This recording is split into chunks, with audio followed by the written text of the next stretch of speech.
మిత్రులారా నమస్తే. నేను మీ చిత్తలూరి. వెల్కమ్ బ్యాక్ టు మీ చిత్తలూరి పెన్ షేడ్స్. దాంట్లో భాగంగా గత వారం మనం ఫోటో అనేటువంటి ఒక అంశం వివరించుకోవడం జరిగింది. ఈ ఫోటో అనే అంశం మీద చాలామంది మిత్రులు చాలా హైకులతో స్పందించారు. వాటిల్లో ఉత్తమంగా తోచినటువంటి హైకులను నేను సెలెక్ట్ చేసి వాటి మీద నా అనాలిసిస్ అందజేయడం మీకు తెలిసిన విషయమే. వినండి. మొదటి హైకుగా, తను ఇప్పటికీ ఊహా చిత్రమే, ఫోటో లేదు. ఐ రిపీట్, తను ఇప్పటికీ ఊహా చిత్రమే, ఫోటో లేదు. చిత్తలూరి. చిత్తలూరు రాసినటువంటి ఈ హైకు కనుక మనం అనాలిసిస్ చేసినప్పుడు మొదటి లైన్లో సింపుల్గా ఏమంటారు అంటే, తను ఇప్పటికీ అంటారు. తను ఇప్పటికీ అన్నప్పుడు ఎవరా తను అనేటువంటి ఒక క్యూరియాసిటీ మనకు డెవలప్ అవుతుంది చదువుతున్న పాఠకాల్లో. దాన్నే మనం యుగేన్ అంటాం జపాన్ హైకు ప్రక్రియలో. అట్లాంటి క్యూరియాసిటీకి లోన్ చేసిన తర్వాత రెండవ లైన్లో ఊహా చిత్రమే అంటారు. తను ఇప్పటికీ ఊహా చిత్రమే అని మళ్ళీ మనం రీడింగ్ చేసుకుంటాం. అంటే తను ఇప్పటికీ ఊహా చిత్రంగానే ఉండిపోయింది. అంటే ఊహల్లో మాత్రమే ఒక చిత్రంగా ఉండిపోయింది, ఊహల్లో మాత్రమే కనిపిస్తుంది, అంటే జ్ఞాపకాల్లోనే ఉంటుంది అనేటువంటి రకరకాల ఇంటర్ప్రిటేషన్స్ మనకి ఇక్కడ కనబడతాయి. ఇక మూడవ లైన్లో ఫోటో లేదు అంటారు. ఇక్కడండి అత్యద్భుతమైనటువంటి కవి చెప్పదలుచుకున్నటువంటి విషయం మనకు ధ్వన్యాత్మకంగా అందుతుంది. ఫోటో లేదు అంటే నిజానికి ఆ టైంకి తన గురించినటువంటి ఫోటో తీసేటువంటి టెక్నాలజీ లేకపోవటమా, లేకపోతే తన ఫోటో దిగలేదా, లేకపోతే తనకు ఫోటో అందుబాటులో లేదా, ఫోటో దిగేటువంటి అవకాశం లేకుండా పోయిందా, అనేకమైనటువంటి అంశాలు.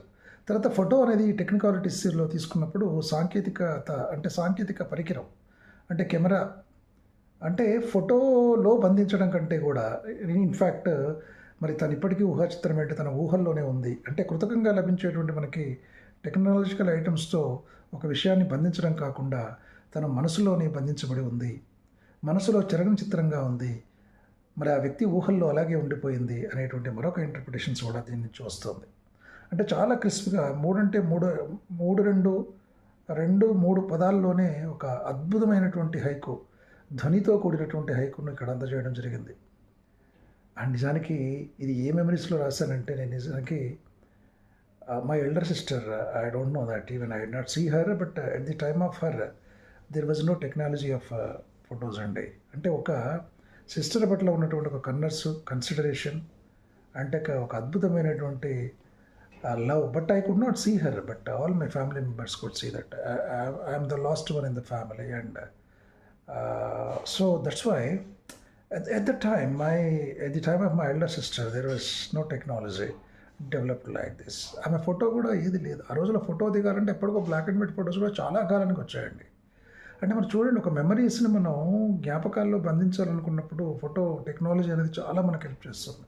కానీ వాళ్ళ రెవల్యూషనరీ చేంజెస్ వచ్చేసినాయి సాంకేతికంగా. కాబట్టి వాళ్ళ ఏముంది, అందరి చేతిలో స్మార్ట్ ఫోన్స్ వచ్చేసిన తర్వాత రకరకాల ఫోటోలు తీసుకొని మనం ఎప్పటికప్పుడు అనేక రకాలైనటువంటి మెమరీస్ని మనం రికార్డ్ చేసుకునే అదృష్టం ఏముంది. కాబట్టి the people who have been born in these days are really ఇంకా జంజడ్ మాత్రం ఇంకా లక్కీ ఫెలోస్ అనమాట.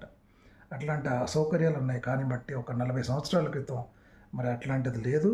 సో మా సిస్టర్ మెమరీస్లో నేను రాసుకున్నటువంటి హైకు అండి. This is a life shade in this poetry. కాబట్టి తను ఇప్పటికీ ఊహా చిత్రమే, ఫోటో లేదు అనేది నా వ్యక్తిగత అనుభవం అయినప్పటికీ కూడా, ఈ కవిత చదివిన తర్వాత, ఈ హైకు చదివిన తర్వాత రకరకాల ఇంటర్ప్రిటేషన్స్ ఎవరికి వాళ్ళు చేసుకునే అవకాశం ఉంటుంది. కాబట్టి a good haiku has to provide a space for making interpretations in the mind of reader అనేది మనం గమనంలో ఉంచుకోవాలి. That is the best characteristics of haiku అండి. అది ఈ హైకు ద్వారా నెరవేరిందని నేను అనుకుంటున్నాను. తను ఇప్పటికీ ఊహా చిత్రమే, ఫోటో లేదు. నిజమే. కానీ ఏ సాంకేతిక పరికరాలు, ఏ టెక్నికల్ ఐటమ్స్ మన మెమరీని పదిలం చేస్తాయో చెప్పండి. ఒక వ్యక్తి పట్ల ఉన్నటువంటి మన ప్రేమాభిమానాలు మన మనసులో నిలుపుకునే ఊహా చిత్రం ద్వారానే అవి కలకాలం నిలిచిపోతాయి. ఫోటో కూడా కొన్నాళ్ళకు డిస్మాంటిల్ అయిపోతుంది, అది షేడ్ అయిపోతుంది, పాడైపోతుంది. కానీ మనసు లోపల ముద్రించుకున్న చిత్రం, ఊహా చిత్రం అనేది ఎప్పటికీ చెరిగిపోదు. కాబట్టి మనుషులు నిజంగా ఫోటోలకే పరిమితం కాకుండా హృదయాల్లో కూడా నిలబడాల్సిన అవసరం ఉంది అనేటువంటి మరో ఇంటర్ప్రిటేషన్స్ కూడా మనం ఈ హైకు ద్వారా చేసుకోవచ్చు. కాబట్టి it's a ocean depth of space is there in this haiku to make different varieties of interpretations అనేది నాకు అనిపించింది. కాబట్టి ఇది బెస్ట్ హైకుగా కూడా మనం చెప్పుకోవచ్చు. I love the poet in me, that is Chittaluri. ఇక మరో హైకు మన మిత్రుల్లో రాసిన వాటిలో నాకు నచ్చింది. పాత ఫోటో తొడవగానే 2 చిత్రాలు. కంచి రవికుమార్. చాలా I was shocked and surprised. Really in first reading the people cannot get what the poet wanted to say. Poet ఏం చెప్పదలుచుకున్నాడు అనే విషయం మొదటి రీడింగ్లో మనకు చాలామందికి అందదు. కానీ రెండవ రీడింగ్లో పాత ఫోటో అని ఒక ఫస్ట్ లైన్లో మనకు పాత ఫోటోను పరిచయం చేస్తూ, పాత ఫోటో అనగానే మనం will be driven in to our past days. తర్వాత బాగా డిస్మాంటిల్ అయ్యి కాస్త మాసిపోయినటువంటి ఫోటో కూడా మన కళ్ళ ముందు ప్రత్యక్షం అవుతుంది. ఇక రెండవ లైన్లో తొడవగానే అంటాడు. అంటే ఫోటోను తుడుస్తాం మనం, శుభ్రం చేస్తున్నట్టు క్రమం మనకు కనబడుతుంది. దుమ్ము బహుశా దుమ్ము కొట్టుకుపోయినటువంటి ఫోటో అయిపోయి ఉంటుంది. పాత ఫోటో అంటే దాని మీద డస్ట్ పేరుకుపోయి ఉంటుంది, ఆ డస్ట్లో తుడవటం అని చెప్తాడు ఇక్కడ కవి. ఇక మూడవ లైన్లో ఉందండి అద్భుతమైన పోయిట్. 2 చిత్రాలు అంటాడు. ఇక్కడ ఉంది, this has given a space for the reader to think. అంటే అందుకని హైకు యొక్క గొప్ప లక్షణం ఏంటంటే దాంట్లో కొన్ని ఖాళీలు మరి కావాలని కొన్ని ఖాళీలను మరి హైకు కవి వదిలిపెట్టాలి. ఎందుకంటే ఆ ఖాళీలు ఏవైతే ఉన్నాయో వాటిని హైకు రీడర్ ఫిల్ చేసుకోవాల్సిన అవసరం ఉంటుంది. ఈ 2 చిత్రాలు అన్నప్పుడు we have to think what are those 2 pictures. ఒకటేమో ఫోటో ఆటోమేటిక్గా, మరి ఇంకో చిత్రం అన్నాడు. దుమ్ము తుడిచిన తర్వాత ఫోటో మీద ఆ ఫోటోలో ఉన్నటువంటి వ్యక్తి కానీ ఒక చిత్రం కానీ మనకు కనిపిస్తుంది. మరి ఇంకో చిత్రం ఏమిటి అనే ఆలోచనలు పడేస్తాడు కవి ఇక్కడ. అది అద్భుతం. That is a beautiful capturing of the moment అనేది ఇక్కడ బ్యూటిఫుల్లీ పోర్ట్రేట్ అండి. ఆ రెండవ చిత్రం ఏంటంటే మరి ఆ ఫోటోను తుడుస్తున్నటువంటి ఆ వ్యక్తి యొక్క ప్రతిబింబం ఆ దుమ్ము తుడిచిన తర్వాత ఆ గ్లాస్ మీద ఆ ఫోటోలో ఉన్న చిత్రం కనిపించడంతో పాటు మరి ఆ ఫోటోను తుడిచినటువంటి వ్యక్తి యొక్క ప్రతిబింబం కూడా కనిపిస్తుంది. అది రెండవ చిత్రం. So that is the beauty of the psycho అండి. అంటే మూమెంట్ క్యాప్చరింగ్ అనేది one of the main characteristics of haiku. కాబట్టి అట్లాంటి మూమెంట్, దీన్ని క్షణికత్వం అంటాం. ఆ క్షణికత్వాన్ని చాలా అద్భుతంగా పట్టుకోగలిగారు కవి ఇక్కడ. ఆ కవి గారి యొక్క సూక్ష్మ పరిశీలనకి ఇది బెస్ట్ ఎగ్జాంపుల్గా చెప్పుకోవచ్చు. This is called observation in writing beautiful haiku అంటానికి ఇది క్వింటెసెన్స్ అని చెప్పుకోవచ్చు మనం. It's a best example. I really appreciate Kanchi Ravikumar గారు for catching such a beautiful moment in haiku అండి. Keep it up sir, wonderful. ఇక మరో హైకు, గ్రూప్ ఫోటో ఒంటరిగా మిగిలింది గది గోడకి. తిప్పానారాయణ రెడ్డి గారు కొంచెం చేంజెస్ చేశానంతే, ఏం లేదు, కొంచెం క్రిస్పీగా తయారవుతుందని. గ్రూప్ ఫోటో అని మొదటి లైన్లో పరిచయం చేస్తారు. రెండవ లైన్లో ఒంటరిగా మిగిలింది అని చెప్పడం. ఇక్కడ ఫస్ట్ లైన్లో గ్రూప్ ఫోటో అండ్ రెండవ లైన్లో ఒంటరిగా మిగిలింది. గ్రూప్ ఫోటోకి ఒంటరిగా మిగలటం అనే దానికి బ్యూటిఫుల్ కాంట్రాస్ట్ అనమాట. అక్కడేమో గ్రూప్గా అందరూ ఒకే చోట కలిసి దిగడం, it may be a family photo and all like that.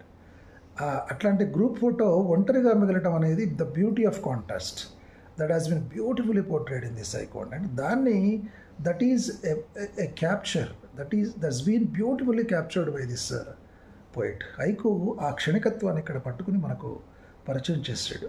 ఇక మూడవ లైన్లో గది గోడకి అన్నప్పుడు అసలు విషయం మనకు రివీల్ అవుతుంది. గదిలో గోడ మీద ఒక గ్రూప్ ఫోటో ఉంది. కానీ ఆ గ్రూప్ ఫోటోలో చాలామంది గ్రూపుగా అందరూ కలిసి సమిష్టిగా దిగినటువంటి ఫోటో అది. కానీ అది ఇప్పుడు గదిలో ఒంటరిగా వేలాడుతోంది. ఒంటరిగా గోడ మీద ఉంది అంటే వేలాడుతుందని మనం చెప్పక్కర్లేదు. గది గోడ కన్నప్పుడే అది గోడ మీద ఆ ఫోటో ఉంది అని మనకు అర్థమవుతుంది. కాబట్టి మనం పొదుపుగా వాడాల్సిన అవసరం ఉంటుంది కొన్నిసార్లు పదాలను. అంటే ఆలోచించే కొద్దీ దాన్ని ఇంకా మనం క్రిస్ప్గా తయారు చేసుకునే అవకాశం ఉంటుంది. కాబట్టి మళ్ళీ చదవాలనిపిస్తుంది హైకు. గ్రూప్ ఫోటో ఒంటరిగా మిగిలింది గది గోడకి. మరి గది గోడకి గ్రూప్ ఫోటో అది పేరుకి ఒంటరిగా మిగిలిపోయింది. దానికి కూడా ఒంటరిదనం తప్పలేదు. అంటే ఆ ఫోటోలో దిగిన వాళ్ళు కూడా తలా ఒక దిక్కుకు వెళ్ళిపోయి ఉంటారు. ఎవరు ఎక్కడ స్థిరపడిపోయారో తెలియదు. కానీ ఒకప్పుడు వాళ్ళు కలిసి ఒకే చోట ఫోటో దిగారు. కానీ ఇప్పుడు ఆ ఫోటో ఒక్కటి మాత్రమే మిగిలిపోయింది. ఆ ఫోటోలో ఉన్న వాళ్ళందరూ కూడా మన దరిదాపుల్లో ఎక్కడా లేరు అనేటువంటి ఒక ఆ మెమరీని కూడా మనం గుర్తు చేసుకోవటం. So this haiku has driven us into various scenarios. And ఒక లోన్లీనెస్, తర్వాత కుటుంబాలు కలిసి ఉండాల్సినటువంటి ఆవశ్యకతను కూడా ఇవాళ ఎవరికి వాళ్ళు మైక్రో ఫ్యామిలీస్లో వేరైపోయి ఒంటరితనాన్ని అనుభవిస్తున్నటువంటి ఒక స్థితిని కూడా ఈ హైకు మనకు తెలియజేస్తుంది ఒక ఫోటో ద్వారా. అంటే గోడ మీద మనకు సహజంగా కనిపించే ఒక ఆర్డినరీ థింగ్ని తీసుకొని ఎక్స్ట్రాడినరీ క్వాలిటీని, ఎక్స్ట్రాడినరీ షేడ్ని మనకు పరిచయం చేశాడు ఈ కవి దీంట్లో. Really I appreciate Tippanarayana Reddy గారు for catching such a wonderful moment in this haiku. Keep it up sir. ఇక మరొకటి, అమ్మ చేతిలో ఫ్యామిలీ ఫోటో ఒక్కో చోట. ఇది కూడా కొంచెం ఎడిట్ చేశాను నేను. అమ్మ చేతిలో ఫ్యామిలీ ఫోటో ఒక్కో చోట. రజిత గారు రాసినటువంటి హైకు ఇది. అమ్మ చేతిలో మొదటి లైన్లో పరిచయం చేస్తూ రెండవ లైన్లో ఫ్యామిలీ ఫోటో అంటారు. అమ్మ తన చేతిలో ఫ్యామిలీ ఫోటోను పట్టుకొని చూస్తున్నటువంటి దృశ్యం మనకు కనిపిస్తుంది. మూడవ లైన్లో ఒక్కో చోట అని చెప్తారు కవయిత్రి గారు. ఒక్కో చోట అని కొంచెం నేను క్రిస్ప్గా ఉంటుందని, brevity is the soul of wit అని విలియం షేక్స్పియర్ గారు అన్నట్టు ఇంకా క్లుప్తీకరించాను. సో క్లుప్తతలోనే మనకు హైకు యొక్క బ్యూటీ ఇంకా బాగా పోర్ట్రే అయ్యే అవకాశం ఉంటుంది. అంటే ఆ ఫోటోలో ఉన్నటువంటి వ్యక్తులు ఒక్కొక్కరు ఒక్కొక్క చోట ఉండిపోయారు, మిగిలిపోయారు, లేకపోతే ఎక్కడికో వెళ్ళి స్థిరపడిపోయారు. ఇందాక మనం చదువుకున్న రెడ్డి గారి హైకులో ఉన్నటువంటి షేడు ఇక్కడ కూడా మనకు కనిపిస్తుంది. ఇంకొక ట్రాజిక్ థింగ్ ఏంటంటే ఇక్కడ మరి అమ్మ తన ఫ్యామిలీ యొక్క గ్రూప్ ఫోటోను పట్టుకొని తదేకంగా చూస్తూ ఉంది. మరి పిల్లలు పెద్దవాళ్ళు అయిన తర్వాత ఆ ఫోటోలో ఉన్నటువంటి పిల్లలందరూ కూడా ఎక్కడికో తలా ఒక దిక్కుకు వెళ్ళిపోయారు. బ్రతుకుదెరువులో భాగంగా వలస పక్షులు ఎగిరిపోయారు. కానీ ఇంట్లో అమ్మా నాన్నలు ఇద్దరు మాత్రమే ఒంటరిగా మిగిలిపోయినటువంటి ఒక విషాద సందర్భాన్ని కూడా ఇవాళ మనం మోడర్న్ ఫ్యామిలీస్లో ఉన్నటువంటి ఆ ట్రాజిక్ అండ్ ప్యాథటిక్ కండిషన్ ఏదైతే ఉందో దాన్ని బ్యూటిఫుల్గా ఎలివేట్ చేశారు కవయిత్రి గారు. మరి అమ్మ తదేకంగా విచారంగా ఫోటో వైపు చూస్తోంది. ఫోటోలో తమతో పాటు కలిసి దిగినటువంటి ఆ కుటుంబ సభ్యులు ఎవరు కూడా ఇప్పుడు లేరు. ఒక్కొక్కరు ఒక్కొక్క చోటకి బతుకు తెరువు కోసం వలస పక్షుల్లో ఎగిరిపోయారు అనేటువంటి ఒక విషాదం కూడా ఇక్కడ ధ్వనింపజేశారు ఈ హైకు ద్వారా. Such a beautiful moment has been beautifully captured by this poet Rajitha గారు. ఐ రియల్లీ అప్రిషియేట్ రజిత గారు, you're writing a wonderful haiku అండి. Keep it up. ఇక మరొకటి, పెళ్ళి ఆల్బమ్ చేతికి అందలేదు ఇంకా చేతులు వదిలేసింది జంట. పెళ్ళి ఆల్బమ్ చేతికి అందలేదు ఇంకా చేతులు వదిలేసింది జంట. నేను just small things have been edited in this haiku also. Bhaskar Babu గారు ఒక మంచి పాయింట్ పట్టుకున్నారు. అంటే ఒక అద్భుతమైన మెరుపు లాంటి పాయింట్ ఉన్నప్పుడు దాన్ని ఇంకొంచెం వర్డింగ్లో మనం జాగ్రత్తగా మంచి వర్డ్ సెలెక్ట్ చేసుకుని మంచి వర్డింగ్ అట్లా పెట్టినట్టయితే ఇంకా అద్భుతమైనటువంటి బ్యూటిఫుల్గా ఆ హైకు మారుతుందనే ఉద్దేశంతో చిన్న మార్పులు చేసుకోవడం. కానీ the very thought of Bhaskar Babu, I like it very much అండి. సూపర్. అంటే what a beautiful point that you caught up. అంటే పెళ్ళి ఆల్బమ్ చేతికి అందలే, ఇంకా కొత్తగా పెళ్ళయింది, ఆల్బమ్ ఇంకా చేతికి రానే లేదు, చేతులు వదిలేసింది జంట. చేతికి అందకుండా ఉండటం, చేతులు వదిలేయటం, ఇదంతా జక్స్టాపోజ్ అయ్యి బ్యూటిఫుల్ కాంట్రాస్ట్ అనమాట. అంటే వర్డింగ్లో ఒక ధ్వని చేతికి అందటం అనేది తిరిగి మనం పొందటం, మన దగ్గరికి రావటం కలయిక ఉంటుంది. చేతులు వదిలేయటం అనేది వదిలించుకోవటం ఉంటుంది. అంటే that is a beauty of contrast as beautifully been elevated in this situation. ఈ కాంట్రాస్ట్ని పట్టుకోవడం అనేది కూడా one of the main techniques of haiku అండి. బట్ ఎనీహౌ ఐడియా చాలా అద్భుతంగా ఉంది. పెళ్ళి ఆల్బమ్ చేతికి అందనే లేదు, ఈ లోపల పెళ్లి జంట విడిపోయింది అని చెప్పడం. అంటే ఎంత మెకానికల్గా ఇవాళ రేపు పెళ్ళిళ్ళన్నీ కూడా వ్యాపారాలు అయిపోతున్నాయి. హ్యూమన్ రిలేషన్స్ అంతా కూడా పాడైపోయాయి, అంతా కమర్షియల్ అయిపోయింది.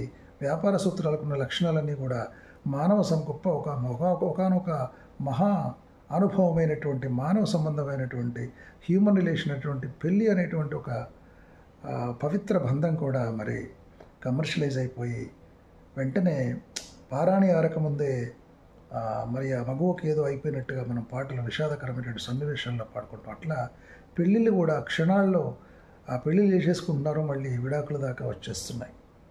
అంటే ఇక్కడ కవి చమత్కారం ఏంటంటే పెళ్ళి ఆల్బమ్ కూడా చేతికి రాలేదు ఇంకా, అప్పుడే ఆ జంట విడిపోయిందని చెప్పడం. అంటే ఎంత కృతకంగా తయారయ్యాయి మానవ సంబంధాలు అని చెప్పడానికి ఇది ఒక బెస్ట్ ఎగ్జాంపుల్గా చెప్పుకోవచ్చు ఈ హైకు మనం. So such a beautiful thought is captured sir. Bhaskar Babu, I really appreciate that to your point. Wonderfully displayed it's in this haiku format. Beautiful sir, thank you, keep it up. ఇక మరొకటి, సూర్యుడు చెట్టు photo తీసి చెట్టు కింద పెట్టాడు. I repeat, సూర్యుడు చెట్టు ఫోటో తీసి చెట్టు కింద పెట్టాడు. జూటూరి షరీఫ్ గారు. So wonderful sir, what a wonderful moment that you captured in this haiku sir. Really చాలా బాగా అద్భుతంగా పట్టుకున్నారు. ఇది రెండోసారి రీడింగ్ చేస్తే కానీ తొందరగా అందదండి చాలామందికి. మొదటి లైన్లో సూర్యుడు అని సింపుల్గా సూర్యుడిని మనకి విజువలైజ్ చేసి నిలబెడతారు కవి. రెండవ లైన్లో చెట్టు ఫోటో తీసేయండి, సూర్యుడు చెట్టును ఫోటో తీయటం అనగానే మనకు ఫ్లాష్ గుర్తొస్తుంది. అంటే కెమెరాలో ఉన్నటువంటి ఒక ఫ్లాష్ను సింబాలిక్గా తీసుకుని సూర్యుడు ఫోటో తీయడం అనేటువంటి గొప్ప సన్నివేశాన్ని క్రియేట్ చేశాడు ఇక్కడ కవి. ఇక 3వ లైన్లో చెట్టు కింద పెట్టాడు. ఇక్కడ ఉందండి అసలు పోయిటరీ. చెట్టు కింద పెట్టడం ఏంటి, ఫోటో తీసి చెట్టు కింద పెట్టడం ఏంటి అని ఒక ఆలోచన, ఒక క్యూరియాసిటీ మనలో వస్తుంది. అప్పుడు మనం చెట్టు కిందకి చూస్తాం. చదువుతున్న పాఠకుడు చెట్టు కింద మనకి ఏం కనపడుతుంది, ఏం కనబడుతుంది? చెట్టు ఫోటో కనబడుతుంది. ఏమిటి చెట్టు కింద ఉన్నటువంటి చెట్టు ఫోటో? మరి ఎండలో చెట్టు కింద కనబడే నీడ. So this is a realistic and a wonderful skill of capturing the moment of haiku అండి. ఇది కదా కవి. కవిగాంచనచో రవిగాంచును, రవిగాంచనే చోట కవిగాంచును అంటారు. రవి కూడా చూడలేనటువంటి విషయాన్ని కవి చూడగలుగుతాడు అని.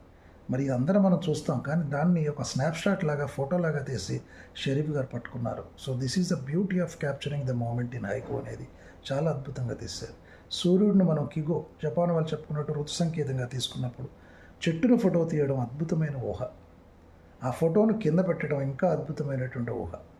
సూర్యుడు చెట్టు ఫోటో తీసి చెట్టు కింద పెట్టాడు అంటే సూర్యుడి వల్ల ఏర్పడినటువంటి ఆ నీడను ఒక ఫోటోగా ఊహించాడు కవి.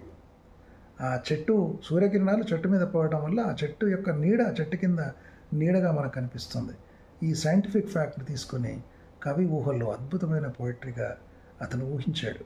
అంటే విజువలైజ్ చేశాడు. విజువలైజేషన్ బ్యూటిఫుల్ పోయిటరీగా, అంటే just he has played with the words. So that is the beauty of this haiku అండి. జూటూరి షరీఫ్ గారు కొన్ని పోయమ్స్ చాలా అద్భుతంగా ఉంటున్నాయి. అవి I really appreciate sir, such a wonderful, such a beautiful haiku that you pend here.